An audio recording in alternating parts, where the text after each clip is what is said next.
Correct ప్రదోషం 6 గంటలు అవుతుంది కరెక్ట్గా. ఈ సంధ్య వేళలో ఈశ్వరార్చన చేసే భాగ్యాన్ని, చూసే భాగ్యాన్ని మనకి ఇచ్చాడంటే ఆయన మన మీద ఎంత ప్రేమ చూపిస్తుంటే ఈ అవకాశం వస్తుంటుంది మనకి. అందుకని ఈశ్వరుడు పరిపూర్ణమైనటువంటి దృష్టితో మనం చూడక్కర్లేదు.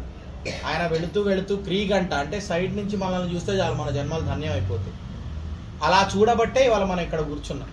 అంటే ఈశ్వరుడికి ఏదో ఒక మూల మనం ఉన్నాం, ఆయన దృష్టిలో ఉండబట్టే ఈ ప్రాకారంలో, ఈ ప్రాంగణంలో మనందరం ఉన్నాం. ఎప్పుడో 4 గంటలకు రావాల్సిన వాడిని నేను ఏదో చిన్నపాటి సమస్య వచ్చి నేను రాలేకపోయా.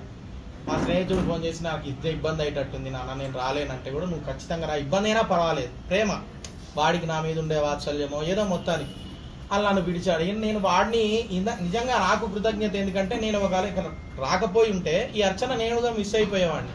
ఈశ్వరుడు నన్ను కూడా పిలిచినందుకు మీ అందరికి కూడా ధన్యవాదాలు చెప్పుకుంటున్నా మనస్ఫూర్తిగా. ఈశ్వరానుగ్రహం అందరం పొందడం కోసం ఈశ్వరుని పూజ చేసుకునే ప్రయత్నం చేద్దాం. బోళా శంకర భగవాన్.